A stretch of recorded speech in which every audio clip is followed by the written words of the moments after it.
Hi students, welcome to the channel Vedantu NCERT solutions. मैं हूं आपकी मास्टर टीचर कनिका। आज हम सॉल्व कर रहे हैं question number 8 of class 12 biology book from the chapter 7 human health and disease. Question number 8 आपके सामने। Differentiate the following and give examples of each. तो हमें डिफरेंशिएट करना है first of all innate and acquired immunity में, and second part is active और passive immunity में भी आपको डिफरेंस बताना है। So I am taking the first part here, innate immunity, all right, and this is acquired immunity।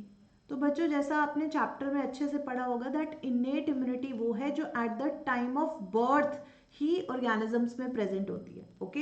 And acquired immunity वो है जो कि इंडिविजुअल में बर्थ से नहीं प्रेजेंट होती, but it is acquired after birth, okay.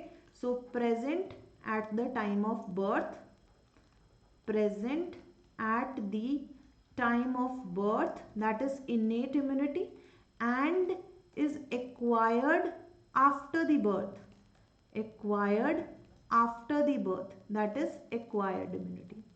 Then innate immunity non pathogen specific है, इसमें कुछ स्पेसिफिक पैथोजन के अगेंस्ट ये वर्क नहीं करती, ओवरऑल इम्यूनिटी प्रोवाइड करती है। बट जो एक्वायर्ड इम्यूनिटी है वो बहुत ही ज़्यादा पैथोजन स्पेसिफिक होगी कि अगर ट्यूबरकुलोसिस के लिए तो ट्यूबरकुलोसिस को ही ट्रीट करेगी, या फिर अगर पोलियो के लिए तो पोलियो को ही ट्रीट करेगी, ओके। एंड देन थर्डली बच्चों, इनेट इम्यूनिटी जो है बैरियर्स प्रोवाइड करती है against entry of foreign pathogens, ठीक है, बाहर से कोई इन्फेक्शियस एजेंट्स ना आ जाए, ठीक है। It is just providing a barrier. लेकिन बात करें एक्वायर्ड इम्यूनिटी की, तो वो कोई बैरियर प्रोवाइड नहीं कर रही, वो बॉडी में लिम्फोसाइट्स के हेल्प से primary and secondary responses generate करेगी, okay. So third difference between innate, इस साइड लिख लेते हैं, this is innate and this is acquired immunity, okay, acquired immunity. तो हम ये डिफरेंस को कंटिन्यू करेंगे। Third point I am writing, it provides barrier, it provides barrier against entry of infectious agents, okay, किसी भी पैथोजन की entry को prevent करेगी, okay. And then acquired immunity, it operates by providing, it acts or it operates by providing primary and secondary responses, primary and secondary responses mediated by B and T lymphocytes, B and T lymphocytes, okay. और ये जो हमारी common तरह की immunity है that is innate immunity, इसकी कोई specific memory नहीं होती, ठीक है। और ये बार बार हमें इंट्रोड्यूस करानी पड़ती है, लाइक ये एक नेचुरल इम्यूनिटी होती है जो इसकी कोई मतलब रिस्पॉन्स जो है मेमोरी स्पेसिफिक नहीं होगा।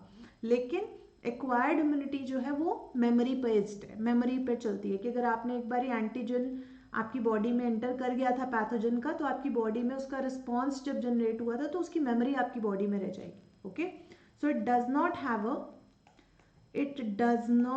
Have a specific memory, it does not have a specific memory. और बात करें अगर एक्वायर्ड इम्यूनिटी की, तो it is characterized by immunological memory, characterized by immunological, जो आपकी बॉडी में इम्यून रिस्पॉन्सेज जनरेट हुए थे उसके basis, immunological memory, okay, clear. तो ये हमारा फर्स्ट पार्ट कंप्लीट हो गया, difference between इनेट and acquired immunity. अब हम चलते हैं towards the second part, that is active and passive immunity, that is difference between active and passive immunity, ठीक है। एक्टिव एंड पैसिव इम्यूनिटी में बच्चों सबसे पहले हमें पता होना चाहिए, एक्टिव इम्यूनिटी वो है जो एक स्पेसिफिक पैथोजन के अगेंस्ट एंटीबॉडीज प्रोड्यूस करे, ठीक है। और आप इसको कैसे इंजेक्ट करोगे बॉडी में, that you will be introducing कुछ वीकेंड फॉर्म ऑफ एंटीजन आप बॉडी में प्रोवाइड करोगे, माइक्रोब प्रोवाइड करोगे, जिसके अगेंस्ट ये रिस्पॉन्स खुद जनरेट होगी, इम्यूनिटी खुद जनरेट होगी। लेकिन पैसिव इम्यूनिटी में आप रेडीमेड एंटीबॉडीज प्रोवाइड करोगे, you will not give the chance to the body कि वो खुद एंटीबॉडीज बनाए, इंस्टेड आप रेडीमेड एंटीबॉडीज इंडिविजुअल को प्रोवाइड करोगे. So I am writing it is a type of immunity, type of, अब ये दोनों एक्वायर्ड इम्यूनिटी के ही टाइप है. It is a type of acquired immunity in which body produces its own antibodies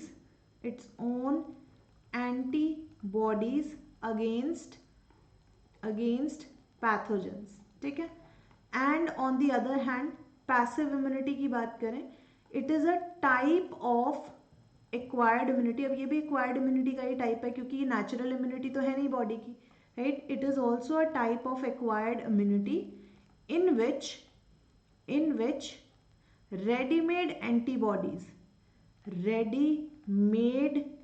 antibodies, all right, are transferred from one individual to another,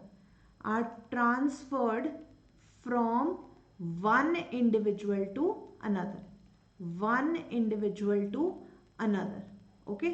clear? सबको समझ आया what is the basic difference between active and passive immunity. ठीक है. अब active immunity का जो effect होगा वो बहुत ही लॉन्ग लास्टिंग होगा क्योंकि आपको एक ही बार वैक्सीनेशन कराना पड़ता है. जैसे आप देखो, आप पोलियो का वैक्सीन सिर्फ बचपन में ही लेते हो, मीजल्स का, मम्स का. ठीक है.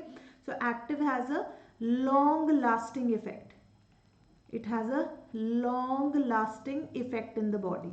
वाइल बात करें पैसिव इम्यूनिटी की तो it does not have a long lasting effect. इसका कोई लॉन्ग लास्टिंग इफेक्ट नहीं है. जितनी देर के लिए आपकी बॉडी में इन्फेक्शन है बस उतनी देर के लिए रहेगा. Does not have a long lasting effect. For example tetanus, जितनी बार चोट लगती है उतनी बार टेटनस आपको इंजेक्ट करना ही पड़ता है. ओके. एंड जो एक्टिव इम्यूनिटी है वो बहुत स्लो होती है, उसको टाइम लगता है अपने एंटीबॉडीज जनरेट करने में. लेकिन जो पैसिव इम्यूनिटी होती है वो बहुत ही ज़्यादा रेडीमेड एंटीबॉडीज हैं तो एकदम इमीडिएट इफेक्ट शो करती है. तो एक्टिव और पैसिव में एक ये भी डिफरेंस हुआ that it is slow and takes time to produce antibodies and generate response. All right. Passive immunity की बात करें तो it is fast and provides immediate relief. एकदम से ठीक कर देता. ओके. जैसे टेटनस लिया तो एकदम से ठीक हो गया, एंटीवेनम लिया तो एकदम से ठीक हो गया, राइट. तो ये पॉइंट्स मैंने थोड़ा गड़बड़ कर दिए हैं. मैं इसको third point and this is fourth point कर रही हूँ. Okay. This is third point. और fourth difference between active and passive immunity is microbes को हम वैक्सीनेशन के थ्रू इंजेक्ट करते हैं एक्टिव फॉर्म ऑफ इम्यूनिटी में, राइट. और पैसिव इम्यूनिटी हुई जैसे कि आपने कोई जैसे कह लो कि natural antibodies from mother to the offspring pass on कर दिए. So that is an example of passive immunity. Okay. Microbes are injected